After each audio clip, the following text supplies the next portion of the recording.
Jerry's got his time. I got my time. Thanks everybody for coming. From November 2nd until today, the family did not want to give any statements. They didn't want to do anything to jeopardize the investigation of this case. It was paramount that the prosecutor do an investigation, that the police department do their investigation, and that the state police do their investigation. And they didn't want to impede or in any way influence the outcome. They wanted all the facts to be gathered so that the appropriate charges would be made. This morning, Kim Worthy, the Wayne County prosecutor, instituted the 3 charges that you're all aware of. It was second-degree murder, manslaughter, and the use of a firearm in the commission of a felony. The family and myself are very pleased with that, and we believe that the facts substantiate that. Today, you will have an opportunity to talk to Renisha's mother, Monica, and her father, Walter, and they'll answer just about any question you ask, except don't ask them where she was before she got murdered. Don't ask them that, because they don't know. They have no idea where she was. But what we all know is that she had been in a car accident and that she sustained an injury. Her face was bleeding, she was dazed, and she ended up a couple hours later on the porch of this man, Wafer. We do know that her blood alcohol showed that she was intoxicated. She may have been boisterous, she may have been loud, she may have been noisy, but there was no evidence that she attempted to break into Wafer's house. None whatsoever. And that was investigated thoroughly by the police department and the prosecutor. This man had absolutely no justification to take a shotgun and blow her head off. He was in his house, the doors were locked, he was safe. He heard loud noises outside.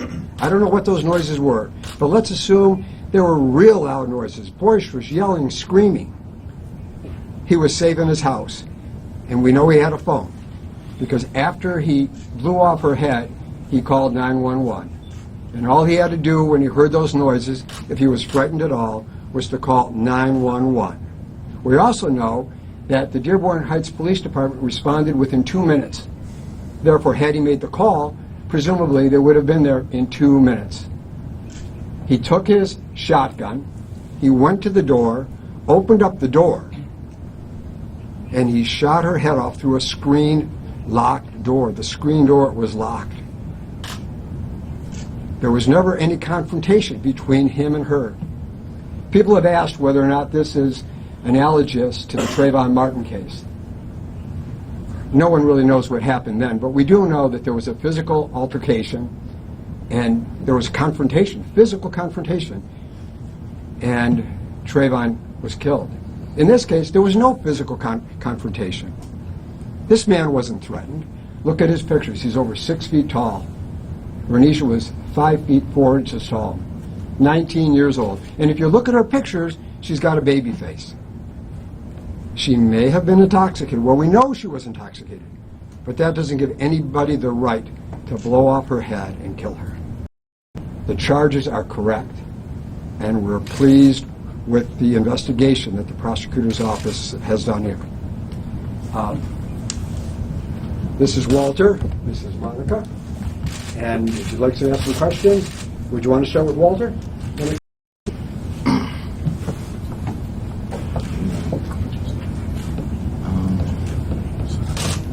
We just want to thank the prosecuting office for the thorough job that they've done to bring the charges that they brought against Mr. Wafer. I don't even know why I'm saying Mr. Wafer. This monster that killed my daughter. And I think they did a thorough job and they came up with the right decision. And I hope he spends the rest of his life in jail.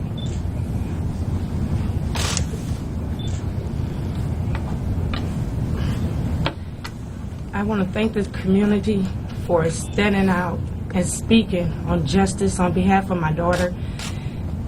I thank Kim Worthy for her verdict and taking her time and getting the accurate evidence and all the facts before she made any decision. I was very patient and prayerful and faithful that she would come to the right charges to charge this man. I know her father called him a monster, but I'm not going to call you a monster. You said it was an accident. When you accidentally do something to someone, you say you're sorry or you apologize. You did no accident. You took a life, and you took a beautiful life that was starting to blossom into a beautiful woman. And for that, I hope you stay in jail for the rest of your life, because I have to go on with my life and her father without our daughter. And I appreciate if the media would not elaborate or twist things. I know a lot of people have been. I hope me and her father clear it up here today for anything that you want to know about Renisha, and leave it at that. Thank you. Could I say something? Mr. Thurswell will be answering all legal questions. They will be answering questions to family that you have to ask. If you could do it one at a time, then we could take you one at a time. Questions?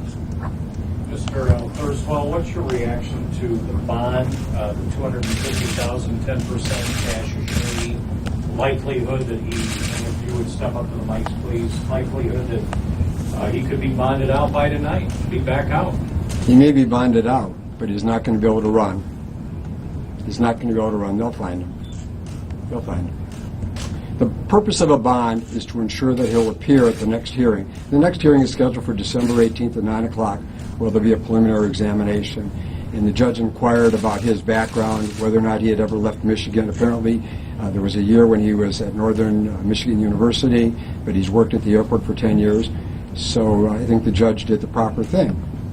So being in jail today is not justice. Convicting him will give justice. Finding him guilty will give justice, and then the appropriate sentence for this horrendous crime. This was a daughter. This was a sister. This was, as her mother said, a beautiful young lady. They brought a trophy when she played soccer in high school. She was a high school graduate. She was working full time. She worked at Ford Motor. She was a good person. Her mother, Monica, said earlier today, it was interesting, I asked her a question, and Monica said, do you remember what you said? That your daughter was always helping other people. Anytime somebody had a problem, her daughter was there to help. And the very night that her daughter needed help, instead of giving her help, they ended her life. Are you concerned as an attorney there might be some wiggle room here for a jury or for some sort of a plea bargain with the way it was charged? Well, Kim Worthy is a brilliant lawyer, a brilliant prosecutor, and by giving those appropriate charges that she did and we agree with, if this goes in front of a jury, if they don't find him guilty of second-degree murder, they can find him guilty of manslaughter. And that's an option that the jury did not have in the Trayvon Martin case. Kim Worthy should be applauded. Can you elaborate? Why is that a good thing? Because if for one reason or another evidence comes out not to support a second-degree murder, in my wildest dreams I can't believe he wouldn't be found guilty of manslaughter. Can you elaborate in the layperson sense? A stand-your-ground defense kind of rests on whether the jury believes there was fear in the mind of the defendant. And Well, as he alluded to, a lot of ambiguity there. Can you, in a legal sense, address that? And it just seems the jury interpretation, as all trials are, but even more so. Well, I don't know if you want to just go into the mind of the defendant. The statute requires that he have an honest and reasonable belief that his life is in imminent danger. He could lose his life or he would suffer great bodily harm. Take this case. He was in his house. The door was locked. He had a shotgun. Nobody opened up the screen door. The screen door was still locked when he shot her.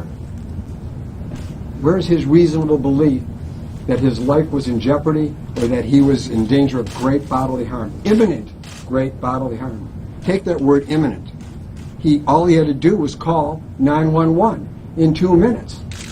The police were there. This is Dearborn Heights, a small community with a very efficient police department. Do we know how quickly he called 911 after the shooting? No, that's a good question. Isn't that a good question? He's the only one who knows from the time the shot was fired when he called 911. That's a good question. Can either of the parents share anything about your daughter's interests and what she wanted, what she did in school and professionally, what she aspired to, or any? My daughter, she loved to play soccer. She loved to work. She loved to play with her 2 sisters. She has an older sister and she has a younger sister. And that is going to be the biggest tragedy ever. That they don't not get the opportunity to see her ever again. They don't get the opportunity to play with her again. They don't get the opportunity to see her grow, blossom into a woman, be able to just spend time with her. He took that from my family, and it's a tragedy. And he will get what he deserved through this trial. I believe that. She loved their animals. She was an animal lover. She always had an animal, so preferably a dog. She loved their animals, and as her father said, she was very family oriented. Family was always first. She would just be inclined to help wherever she could, and we instilled in her that if you can't help a person, don't hinder them. She never was brought to be a harmful person to anybody. She always wanted to help you. If she couldn't help you, she would go and get you some help. Find somebody that could help you. Hey, Mom, hey, Dad, this person, can you tell me what to do to help them? I can't imagine in my wildest dreams of what that man feared from her to shoot her in her face. I can't grab myself to that belief to why you wouldn't pick up the phone first. If I'm in danger, I'm going to call the police. Now, that devastates me, and I never know that until the trial, and I would like to know why. I would like to know why. Got to be a reason why, because I still can't see no danger. She brought him no danger. Ms. Monica, have you spoken with your daughter that day? We're not going to talk about what happened on that day. We're not going to talk about what happened. Too painful to get involved. We don't know where she was those hours before the accident or from the time of the accident until she appeared at the shooter's house. Are you at least able to address the proximity versus where the vehicle was and whether you assume she was looking for maybe somebody with the lights on or why she ended up a couple of blocks up, or is there anything you can tell in that regard? The only thing we assume is that she was looking for help. And what's interesting is her sister said to me today that she was confused and dazed. They live in a corner house, and Wafer's house is a corner house.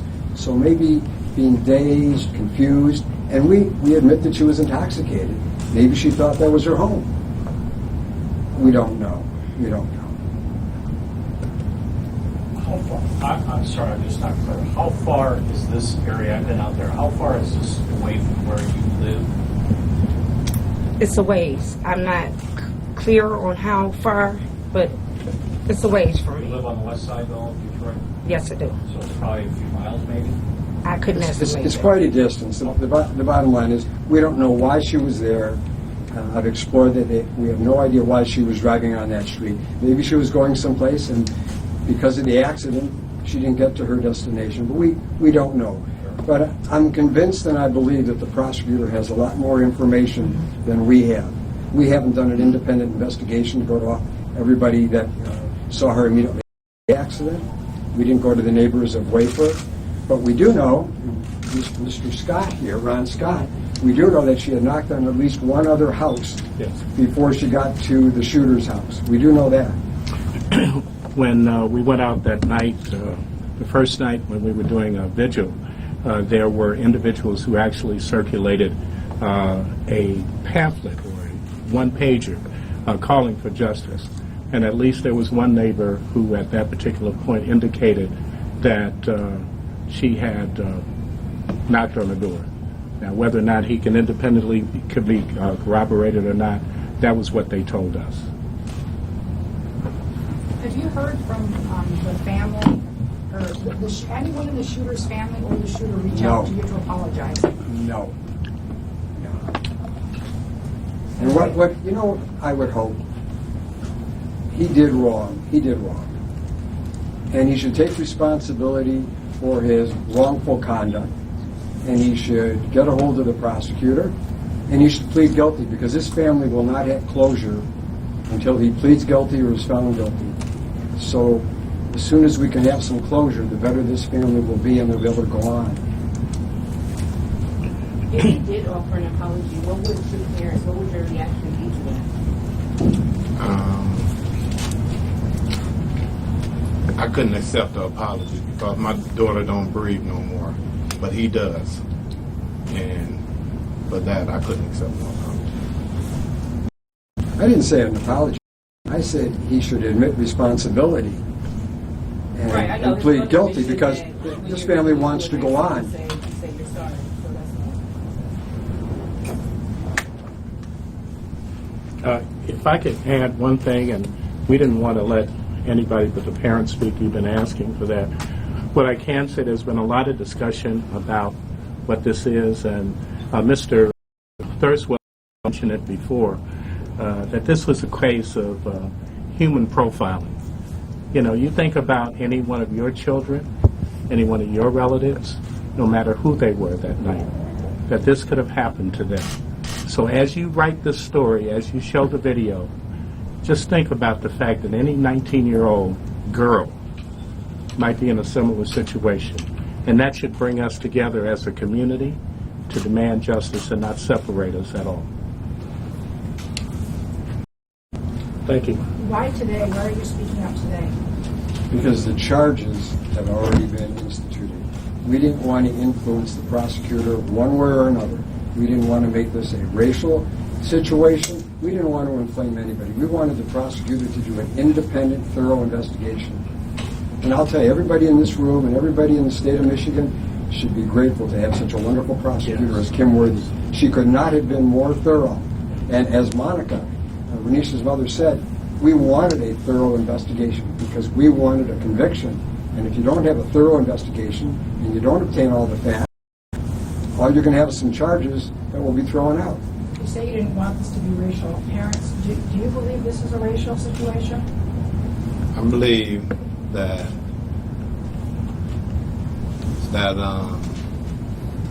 this man took my daughter's life for no reason at all, from just one human being to another, you know, and we just want justice done, and we think that the prosecution office will do that. You guys passed out photos to some of the media. Can you tell us a little bit about, you know, the backstory behind those photos, how old she was, that kind of thing? Yes. She was about 12 years old at that time. Me and her younger sister had went to Disney World, and that's where those photos are from. You know, this is what I say. My other daughters won't never get that opportunity to spend time with her and have fun. You know, go through good times, bad times, anything. You know, because she's not here anymore. What did you all teach your daughter about race, and what kinds of interactions did she have? Let me suggest this to you. The family is not taking a position that this is black or white. This was a 19-year-old girl. It could have been your sister, your daughter, your mother, anybody. And this man came out and he killed her for no reason at all, no justification. The family's not taking a position one way or another. This was their daughter, and she was killed. And it didn't matter if she was yellow or beige or white. This man came out and he blew off her head. But I think it's natural. I know from my own thought, I think it's humanly natural to wonder if it had been a white girl on the porch. Well, let me ask you this question. Let me ask you this natural question. Let me ask you this question. I appreciate that the media has taken such an interest in this case. Renisha was a valuable daughter person. She should be here today. 300 other people have died in the city of Detroit. All of those people had brothers and sisters, parents, children. So the media should have been with all those families too. Ron Scott or one of us said this was human profiling. You have to value life. Can you elaborate on that term? You used it yesterday, and I'm not 100% sure I understand what you mean when you use it. Because you don't take a gun and shoot somebody just because there's a noise outside. Life is valuable. You don't take these guns in the city of Detroit and have everybody. 300 people are dead. 300 shooters shot 300 people. They don't value life. To the family, I know this is such a hard time for you all. How are you all coping? Faith, strength, and family. If you got a righteous heart and you know righteous things, you lean on your family for support and you keep in God. For faith is beyond what the eyes can see, and you stay prayerful every day, you know, and you pray for everything to be okay. It's hard. It's very hard. But we make do. We stand. We stand. Because if we hang in there, we'll fall for anything. But we stand, and we stand with the community in America that has spoken out, as the attorney said, of the unjust of this murder. It's a murder, and it's a horrible murder, because she deserves to be here right here today with her family. Are you surprised, given the context Jerry just talked about, with how many people are killed, that this has caught a nerve in the community with your daughter's case and nationally? I'm not surprised at all. No, I'm not. Is there anything you can share about what her hopes were for the future? Could you tell us something about your daughter's plans for the future, what she wanted to do and become? Yes, she was. She worked hard every day. She looked forward to going to school.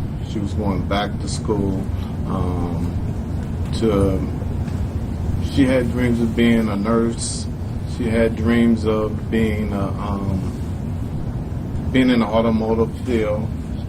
She loved cars, and to say she was starting to go to school, to take classes, to get to whatever opportunities that was going to be available to her, and what she felt like she wanted to do.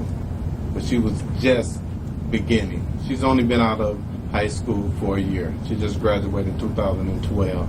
So, I mean, she could have been anything, but she's cut short of that now. What high school did she graduate from? Southfield High. Southfield High. Well, what college was she about to attend? Online classes. She was gonna. Renisha was a mama's girl. She loved her daddy, but she was a mama's girl. I couldn't send Renisha away to college. It was just no way it was happening. She'd rather register online and do college classes and work and stay home with mom. She didn't want to turn mom loose, no kind of way. She'd go to work, she'll call on her break every chance she get. She was a beautiful young lady. She's beautiful, and her spirit, it'll stay with us. All right, that's all for today. Thank you very much. Thank you very much. Thank you. Sure. Pass out the I don't know.